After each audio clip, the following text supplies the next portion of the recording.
Welcome back to Dhananjay IAS academy. Hope you are doing well and studying hard. Today is 28 of February. Start करते हैं अभी तक की जितनी भी करंट डेवलपमेंट्स हुए हैं जो आपके आने वाले एग्जाम के लिए इंपॉर्टेंट होंगे उसके एनालिसिस और डिस्कशन के साथ। सर सबसे पहला क्वेश्चन, गर्भिणी GA2 क्या है? ये AI बेस्ड मॉडल है, आर्टिफिशियल बेस्ड मॉडल है। क्या करता है ये गर्भिणी 2? नाम से ही समझ में आ रहा है, गर्भ से रिलेटेड है, प्रेगनेंसी से रिलेटेड है। तो ये फीटस की एज को डिटरमाइन करके बताएगा कि बच्चे की एज क्या है। फायदा क्या होगा? अरे कैसे नहीं फायदा होगा, अगर फीटस की एज पता रहेगी तो उस हिसाब से हम ट्रीटमेंट देंगे प्रेग्नेंट लेडी को, उस हिसाब से उनका खान पान रखेंगे ताकि मिसकैरेज की चांसेस कम हो जाए, इन्फेंट मोर्टेलिटी रेट कम हो जाए। बिल्कुल सही। तो क्या अब तक हम कोई कैसे पता कर रहे थे फीटस का एज? जो अब तक पता कर रहे थे उसमें कोई प्रॉब्लम था क्या? नहीं, प्रॉब्लम तो नहीं था, बट था भी। हम अभी तक वेस्टर्न फार्मूला यूज कर रहे थे। वेस्टर्न फार्मूला यूज करने का कोई प्रॉब्लम तो नहीं था, बट जो वेस्टर्न कंट्रीज है उनके बच्चे का डेवलपमेंट और जो ग्रोथ का पैटर्न है प्रेग्नेंट लेडीज में वो ऑब्वियसली हम इंडियन से डिफरेंट होगा, बिल्कुल होगा। तो ये जो गर्भिणी GA2 है ये बिल्कुल इंडियन पॉपुलेशन बेस्ड है। इंडियन पॉपुलेशन के ग्रोथ पैटर्न के अकॉर्डिंग बताएगी बच्चे का एज। क्या है? AI बेस्ड मॉडल है। AI आर्टिफिशियल इंटेलिजेंस बहुत इंपॉर्टेंट है, हमारे एग्जामिनर साहब का इंपॉर्टेंट टॉपिक होगा। पॉजिटिव इंप्लीकेशन में हम डाल सकते हैं इसको, बिल्कुल डाल सकते हैं, अच्छे मार्क्स आएंगे। तो आपका क्वेश्चन है जो इतनी बढ़िया चीज है ये किसने बनाई है? किसके साथ मिलकर? Transnational health science technology institute के साथ मिलकर। किसने बनाई है? क्या IIT जम्मू वालों ने बनाई है? नहीं यार, IIT जम्मू वालों में तो नहीं बनाई है, बट उन्होंने एंटी ड्रोन टेक्नोलॉजी बनाई है जिससे ड्रोन को उड़ा सके। किसने? IIT जम्मू वाले ने। तो IIT जम्मू वाले में तो नहीं बनाई है। तो क्या IIT पटना, हम पटना वालों ने बनाई है? नहीं यार, पटना वालों ने तो नहीं बनाई है, बट पटना वालों ने नीतीश डिवाइस ऐप बनाई थी। क्या था उस नीतीश डिवाइस में खासियत? वो हाफ एन आवर पहले आपको वार्निंग दे देगा। किसको? फार्मर्स को वार्निंग दे देगा कि भाग जाओ, क्या आ रहा है, थंडर स्ट्राइक आ रहा है, भाग जाओ, क्या आ रहा है, हीट वेव्स चल रहे हैं, आधे घंटे पहले। और सबसे खास बात क्या थी उस डिवाइस की? वाटर प्रूफ था और बैटरी अलग से नहीं लगानी पड़ती थी, आपकी बॉडी हीट से ही चार्ज हो जाएगा। इतनी बढ़िया चीज किसने बनाई? IIT पटना ने बनाई। किसके साथ मिलकर बनाई? Bihar state disaster management authority के साथ मिलकर बनाई। IIT पटना हो गया, तो ये तो नहीं बनाया, तो IIT पटना भी गया। तो फिर बचा क्या? IIT गुवाहाटी। क्या IIT गुवाहाटी नहीं बनाई? नहीं यार, पर हमने कल पढ़ा था, क्या पढ़ा था कि IIT गुवाहाटी वालों ने ड्रोन पायलट की ट्रेनिंग के लिए फैसिलिटी बनाई। किसने बनाई? IIT गुवाहाटी वालों ने बनाई। तो ये भी गया, तो क्या बचा? IIT मद्रास वालों ने बनाई। क्या बनाई? गर्भिणी बेस्ड AI मॉडल बनाई। किसने बनाई? IIT मद्रास ने बनाई। किस क्या बनाई? गर्भिणी बेस्ड AI मॉडल बनाई। कितनी बढ़िया चीज बनाई, बिल्कुल। तो इंडिया स्पेसिफिक होगा ये, ठीक है। IIT मद्रास ने बनाया, इनके साथ मिलकर क्या बनाया? ये एक्यूरेटली डिटरमाइन करेगा एज ऑफ फीटस। बिल्कुल, चलो बहुत इंपॉर्टेंट होगा। आगे चलते हैं नेक्स्ट क्वेश्चन की तरफ। CBAM, बहुत बार हमने इस पे डिस्कशन कर रखा है, फिर से न्यूज में आई थी। क्या था न्यूज में? न्यूज में था कि ADB ने कहा है कि CBAM से इंपोर्ट एक्सपोर्ट में जरूर असर पड़ेगा, पर जो इनका जो मेन मोटिव है पोल्यूशन कम करने का, उसमें ज्यादा कोई फर्क नहीं दिखने वाला CBAM पे। तो ये था न्यूज में, ADB वालों ने कहा। न्यूज में था तो हमने लिंक किया स्टैटिक पोर्शन पे। हमने ऑलरेडी पढ़ रखा है कि CBAM होता क्या है। अब बताइए कि इसमें से कौन सा सही है, कौन सा गलत है? कार्बन बॉर्डर एडजस्टमेंट मैकेनिज्म, ठीक है। तो उसके रिगार्डिंग दो स्टेटमेंट है, आपको बताना है कौन सा सही है कौन सा गलत है। सेकंड से स्टार्ट करते हैं, ठीक है। ये यूरोपियन कमीशन का फिट टू 55 पैकेज में इंट्रोड्यूस हुआ था। अगर आपने मेरा क्लास पहले देखा है तो आपको पता होगा, जी हाँ इंट्रोड्यूस हुआ था। क्या था? Fit to 55 package. बताइए, बहुत इजी है, हमने ऑलरेडी डिस्कस कर रखा है। 255 पैकेज क्या था? अरे यार, 55% तक कम करना है कार्बन इमिशन। कब तक? 2030 तक 55% कम करना है कार्बन इमिशन। बिल्कुल सही था। अब जानते हैं मेन आइटम CBAM क्या होता है। Carbon border adjustment mechanism. सी, यूरोपियन यूनियन, उनका कहना है कि क्लाइमेट चेंज इज रियल, वो मानते हैं, वो आर्ग्यूमेंट नहीं करते इस चीज़ को लेके, और उन्होंने ढंग की पॉलिसीज वगैरह निकालना शुरू कर दिया। तो यूरोपियन यूनियन का एक टारगेट है 5 to 55, उसमें 55% तक कम करना है कार्बन 2030 तक। तो उसके अंतर्गत उन्होंने क्या इंट्रोड्यूस किया? CBAM क्यों इंट्रोड्यूस किया? बहुत सारी पॉलिसीज आई कार्बन को कम करने के लिए, क्लाइमेट चेंज को ठीक करने के लिए। तो उनमें से एक पॉलिसी थी कि उन्होंने अपने वहाँ की इंडस्ट्रीज को कहा कि आप कार्बन इंटेंसिव प्रोडक्ट कम बनाओगे, और अगर कम बना रहे हो तो ऐसे बनाओगे कि कार्बन का इमिशन नहीं हो पाए। बहुत सारे रेगुलेशंस आए, आपको ही पता है, जहाँ पे रेगुलेशन होता है वहाँ पे चीज़ों की दाम तो बढ़ जाती है, बिल्कुल बढ़ जाती है। और इंडस्ट्रीज जो होते हैं उन्हें ये सब इन्वायरमेंट वगैरह नहीं समझ में आता, उन्हें बस एक ही भाषा समझ में आती है, क्या? प्रॉफिट। तो जब रेगुलेशन लगा तो क्या होगा, जो इंडस्ट्रियलिस्ट है वो, उनको तो घाटा होने लगेगा, बट वो तो वो चाहेंगे नहीं। तो उन्होंने क्या किया ना, रॉ मटेरियल्स इंपोर्ट करना शुरू कर दिया। तो जैसे हमारा प्यारा सा देश है इंडिया, यहाँ से कार्बन इंटेंसिव प्रोडक्ट इन्होंने इंपोर्ट करना शुरू कर दिया। चलो ठीक है, हमारे लिए तो बढ़िया हुआ, हमारी एक्सपोर्ट बढ़ रही है। बट अब यूरोपियन यूनियन वालों को लगा कि अरे यार, हमने तो इन्वायरमेंट को ठीक करने के लिए पॉलिसी लाई, हमारे इंडस्ट्री वालों ने हमें और धोखा दे दिया। इन्वायरमेंट तो ठीक हुआ नहीं, ऊपर से और इम्पोर्ट बढ़ा रहे हैं। इम्पोर्ट बढ़ाना किसी भी इकोनॉमी के लिए अच्छा नहीं होता है। तो उन्होंने इंट्रोड्यूस किया सीबैम। अब क्या है कि अगर हम इंडिया से ये इम्पोर्ट कराएंगे कोई भी कार्बन इंटेंसिव प्रोडक्ट, तो उसमें वो टैक्स लगा देंगे यूरोपियन यूनियन वाले। तो ये है कार्बन बॉर्डर एडजस्टमेंट मैकेनिज्म की पूरी कहानी। ठीक है, तो अब चलते हैं फर्स्ट स्टेटमेंट की तरफ कि ये इम्पोज करेगा बॉर्डर फी, बिल्कुल करेगा। ऑन इम्पोर्ट्स, बिल्कुल।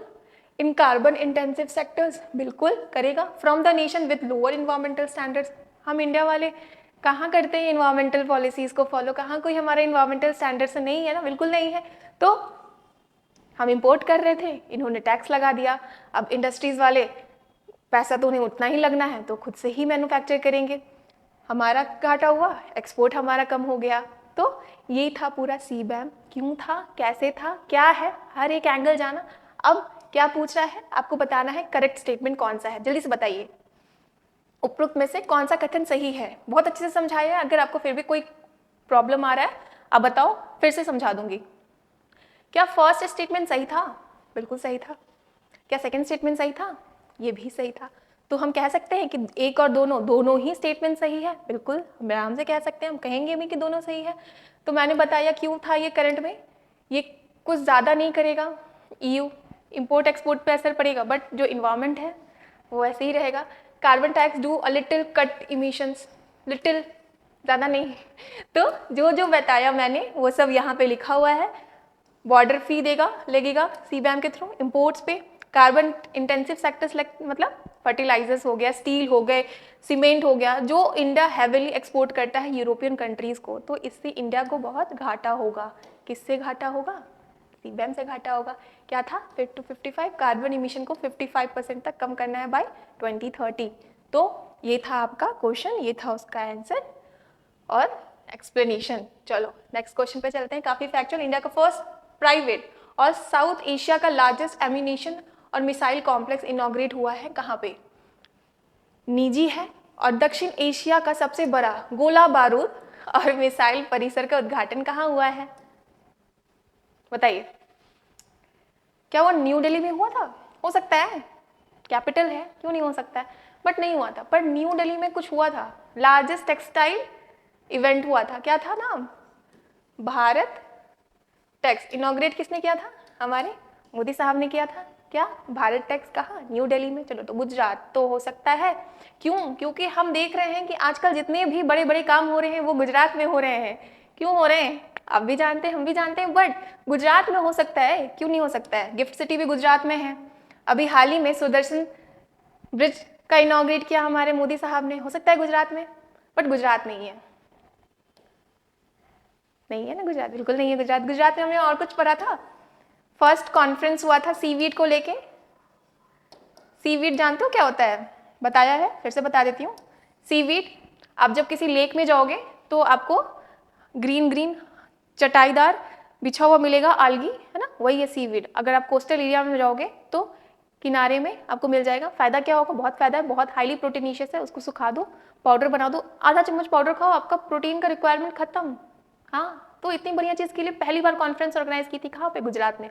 तो न्यू दिल्ली और गुजरात तो नहीं है। चलो, ये गया। तो क्या तेलंगाना हो सकता है?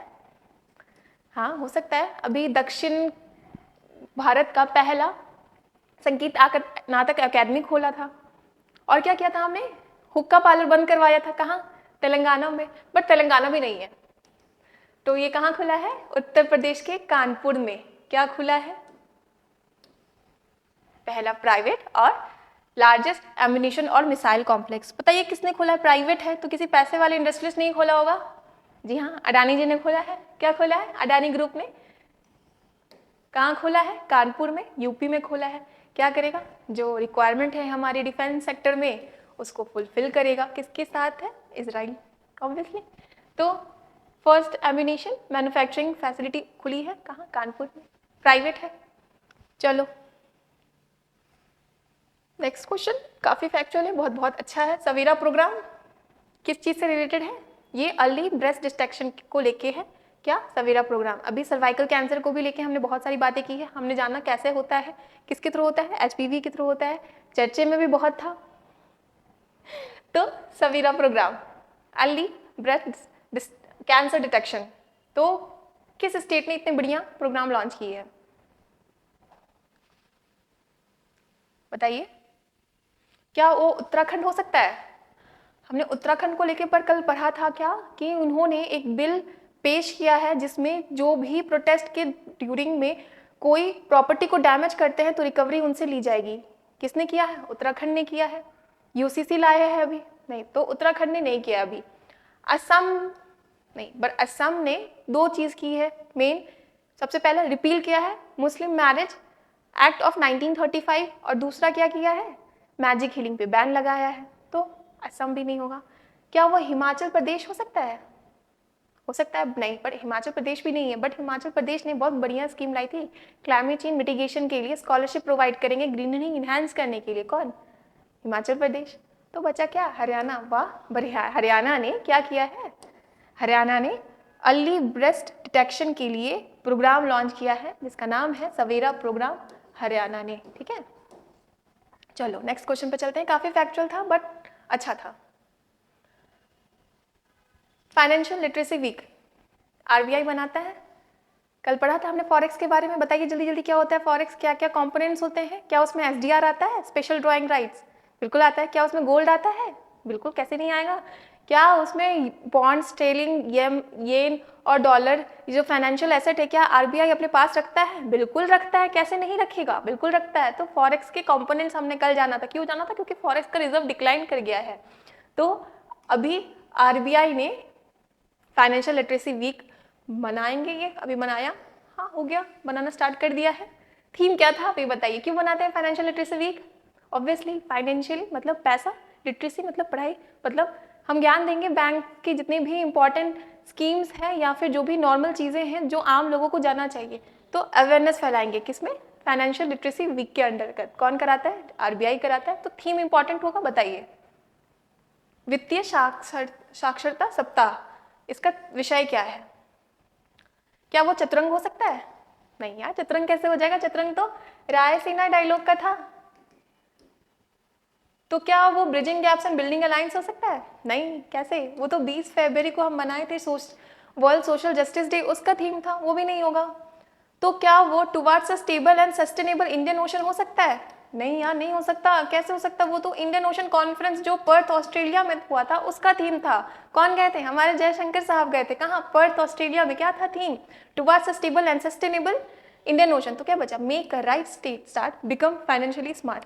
थीम पढ़ते तो समझ में आ जाता, बट आपको ही पता है कि मैंने थीम ये सोच के नहीं दिया कि आपका आंसर सही हो, मैंने थीम ये सोच के दिया कि आपका रिवीजन भी हो जाए, क्योंकि पढ़ाई तो इंपॉर्टेंट है ही, उसके साथ साथ रिवीजन सबसे ज़्यादा इंपॉर्टेंट है, नहीं तो एग्जाम में जाके सारे ऑप्शन सही लगेंगे। तो आरबीआई ने लिटरेसी वीक बनाया।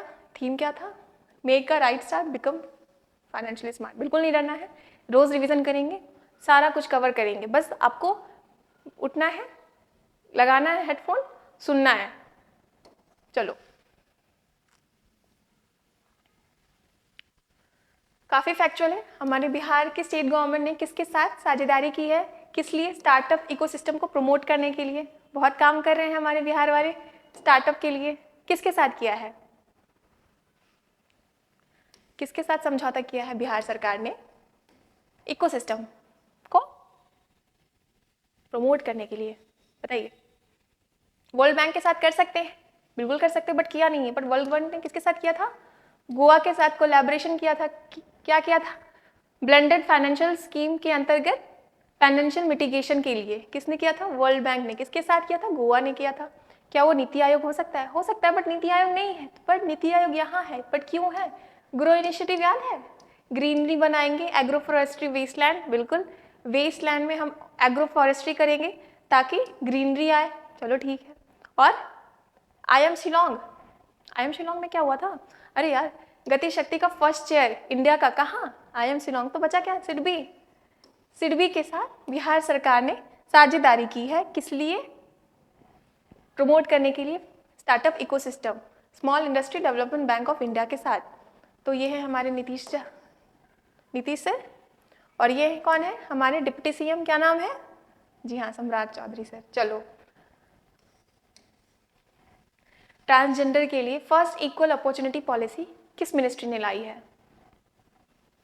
किस मंत्रालय ने ट्रांसजेंडर व्यक्तियों के लिए भारत की पहली समान अवसर की नीति पेश की है? कौन कर सकता है?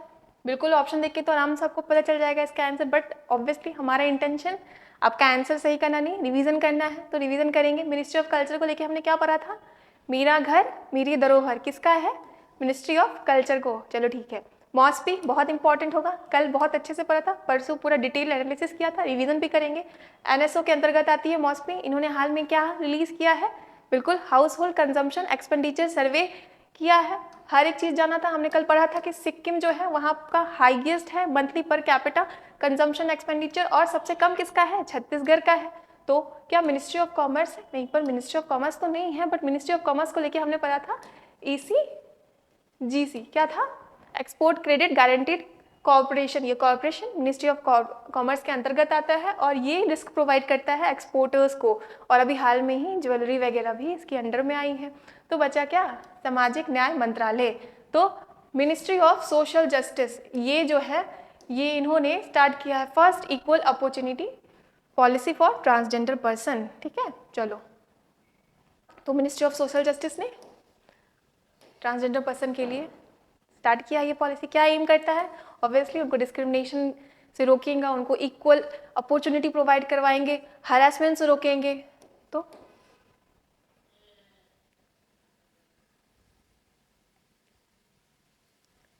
बैड वाटर बेसिन कहाँ है? हाल ही में बहुत न्यूज में है, बताओ। बैड वाटर बेसिन,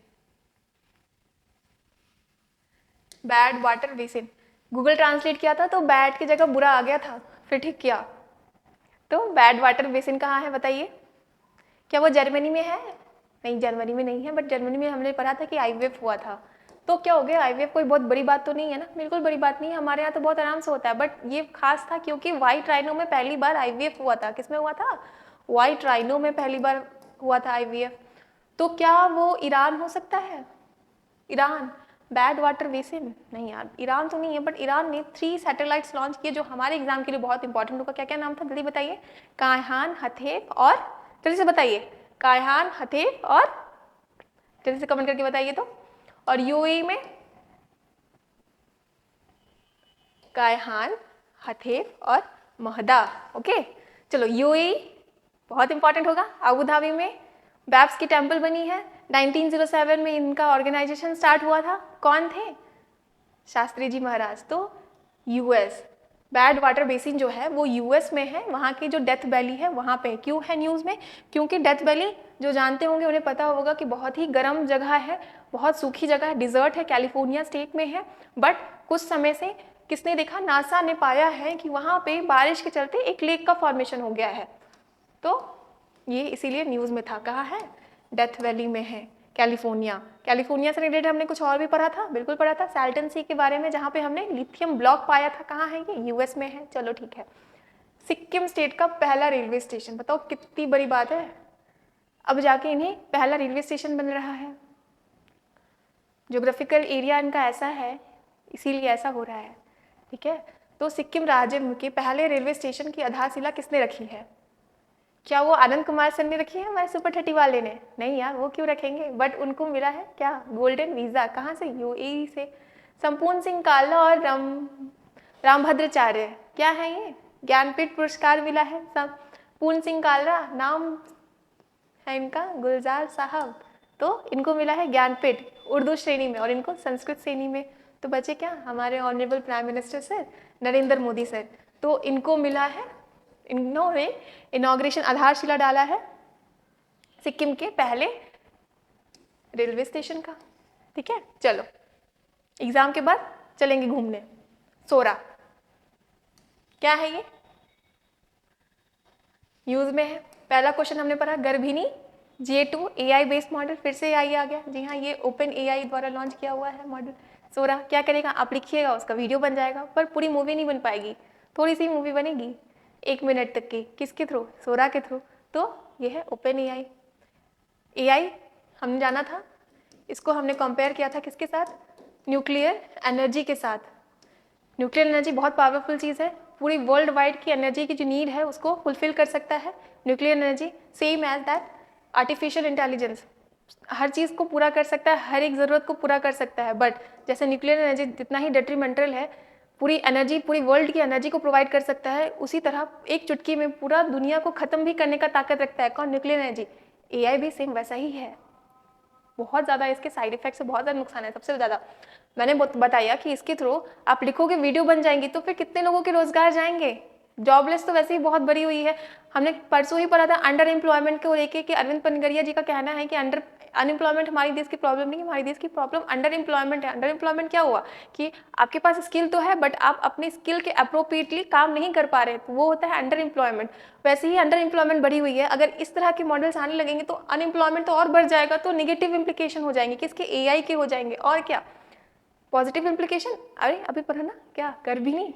चलो ठीक है, तो जल्दी से रिवीजन करते हैं। लेजर वीपन को लेके हमने कल पढ़ा था, दुर्गा 2 लेजर वीपन है, किसने किया था, DRDO ने किया था। चलो ठीक है, डाई को लेके हमने कुछ दिन पहले पढ़ा था, बिल्कुल पढ़ा था, रोडामाइन B, ये इंडस्ट्रियल डाई है जो कार्सिनोजेनिक होता है और किस में पाया जाता है, कॉटन कैंडी वाले यूज करते हैं।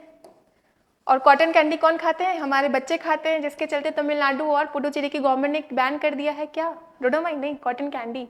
तो ये हो गया क्वासर J05294353, ये नया क्वासर डिटेक्ट किया है। क्या खास है इस क्वासर में, अरे यार ब्राइटेस्ट और फास्टेस्ट ग्रोइंग क्वासर है। क्या होता है क्वासर, कल पढ़ाया था, कल रिवीजन कराया था, परसों भी पढ़ाया था, कल की क्लास जाके देखो मिल जाएगा क्वासर के बारे में। तो ये था पूरा। सोरा क्या है, ओपन AI। चलो, तो ओपन AI जो है क्रिएटर, जो ChatGPT आप यूज करते हो ना, उन्हीं लोगों ने बनाया है सोरा। ठीक है, ये जनरेट करता है वीडियो पर 1 मिनट तक का, अभी 1 मिनट का कर रहे हैं, बाद में पूरी मूवी बना देंगे। तो सारे जो डायरेक्टर हैं, हीरो है, जितने भी लोगों के एस्पिरेशन है, क्रिएटिव माइंड स्किल है, सब चला जाएगा। नेगेटिव इम्प्लीकेशन किसका, AI का। तो ये था आज का सेशन, होप आपको समझ में आया होगा। अगर आपकी कोई भी क्वायरी है तो do let me know in the comment section. तब तक के लिए पढ़ते रहिए और ख्याल रखिए।